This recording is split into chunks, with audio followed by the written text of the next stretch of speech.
பட்டனை மாத்தி போட்டுருவோம். கண்மணி கரெக்டா இருக்கா? ஏங்க பட்டன் எல்லாம் மாத்தி மாத்தி போட்டிருக்கீங்க. என்னங்க நீங்க குழந்தை மாதிரி பண்றீங்க? காட்டுங்க.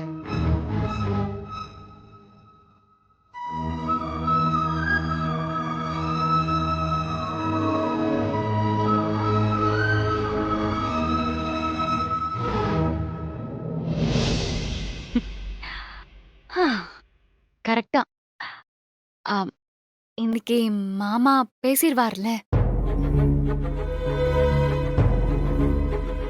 ஏங்க உங்களதாங்க. நீ என்ன சொன்ன? மாமா கிட்ட நீங்க நைட்டு பேசுனீங்கன்னு சொன்னீங்க. அதான் உங்களுக்கு கொடுக்க போற பொறுப்பை பத்தி. மாமா இன்னைக்கு கடையில பேசுவார்ல. இத கேட்டா நீங்க டென்ஷன் ஆகுறீங்க. என்னாலும் என் மனசு கேட்க சொல்லுது. நீங்க ஒரு நல்ல இடத்துல இருக்கிறத பார்த்து உங்க அம்மா எப்படி சந்தோஷப்படுவாங்களோ அப்படிதான் நானும். அப்பா பாத்துக்கிறேன்னு நம்பிக்கையா சொல்லிருக்காரு கண்மணி. கண்டிப்பா ஏதாவது செய்வாரு.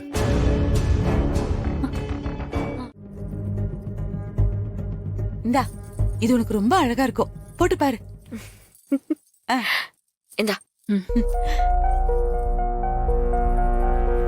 கண்மணி, போட்டு பாரு, உனக்கு ரொம்ப அழகா இருக்கும். என் மருமகனோட பொண்டாட்டிங்க எங்க போனாலும் கெத்தா இருக்கணும். போட்டுக்கோ. கண்மணி கண்ணாடி காட்டு. நல்லா இருக்கா? பிடிச்சிருக்குல்ல? நல்லா இருக்கு. என்ன நல்லா இருக்குல்ல? ஏ என்னாச்சு?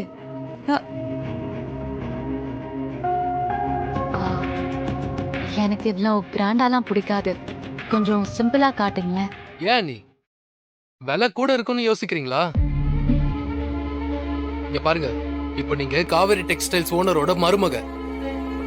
விலைய பத்தி எல்லாம் யோசிக்காதீங்க. உங்களுக்கு எது பிடிச்சிருக்கோ எடுத்துக்கோங்க. அதுக்கெல்லாம் அப்பா பணம் கொடுத்துருவாரு. டேடே, நீ ஏன்டா அவளை போட்டு கட்டாயப்படுத்திட்டு இருக்க?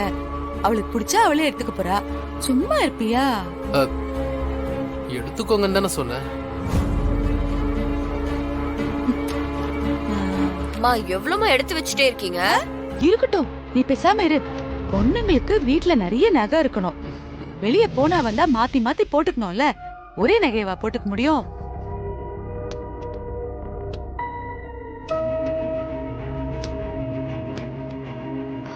அம்மா கண்மணி.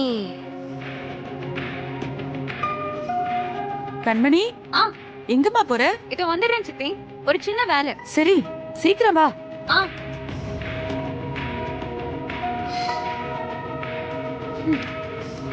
வீரா, இந்தா, நீ இந்த செயின் பாரு, நல்லா இருக்கு. அம்மா போதும்மா. என்ன வீரா, இங்க பாரு, ஒரு செயின் 15 பவுன் கம்மியா எடுத்தா எனக்கு கோவம் வந்துரும். ஒழுங்கா நீ வச்சுக்கோ. 15 பவுனா? ஆமா, இங்க பாரு, நான் வீட்லயே 10 பவுன் செயின் போட்டு தான் சுத்திட்டு இருக்கேன். அப்புறம் உனக்கு எடுக்காம எப்படி? வாங்கிக்கோமா, தங்கத்தை மட்டும் வேணாம்னு சொல்லக்கூடாது. எவ்வளவு விலை கொடுத்து வாங்கினாலும் இது ஒரு முதலீடு தானே. செல்வமா இது. என்ன சேட்டு, விட்டா கொண்டு வந்த மொத்த நகையையும் இங்கே வித்துட்டு போயிருவீங்க போலயே. இதுல எனக்கு மட்டும் சந்தோஷம் என்னம்மா, உங்களுக்கும் சந்தோஷம் தானே.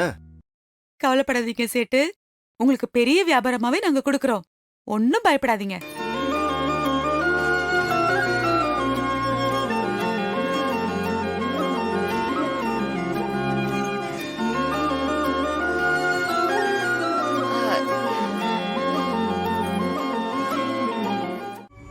ஒண்ணும் இல்ல, நீங்க போங்க, நான் வரேன்.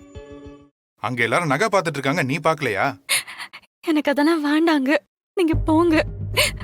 ஏன் வேணாங்கிற?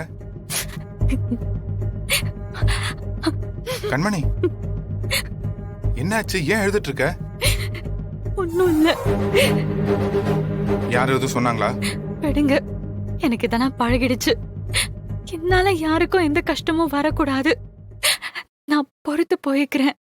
கண்மணி, இப்ப என்னன்னு சொல்ல போறியா இல்லையா? நானாங்க உங்க வீட்டுக்கு கல்யாணம் பண்ணி மருமகளா வரேன்னு சொன்னேன் இல்ல? எங்க வீட்ல இருந்து யாரும் வந்து உங்களை எனக்கு கட்டி வைங்கன்னு கேட்டாங்களா? நாங்க வசதி இல்லாதவங்க தான், லோயர் மிடில் கிளாஸ் தான். அதுக்காக அதையே எவ்வளவு தாங்க சொல்லி காட்டுவீங்க? முடியலங்க, ரொம்ப வலிக்குது. எங்க அண்ணன் எங்களை சுயமரியாதையோட வளர்த்தாரு.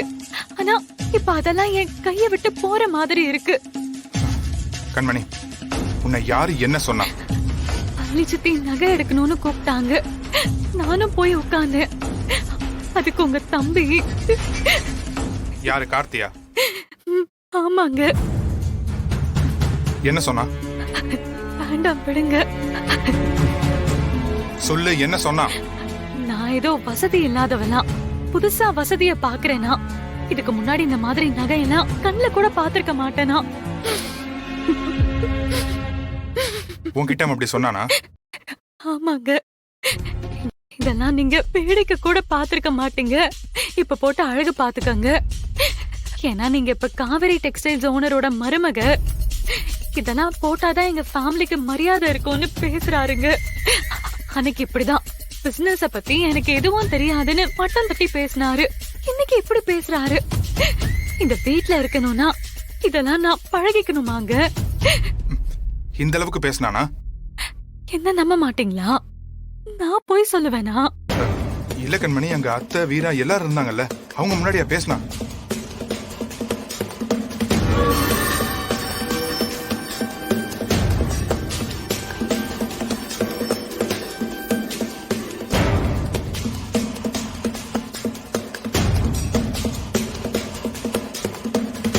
வா, வான்றல்ல, வா.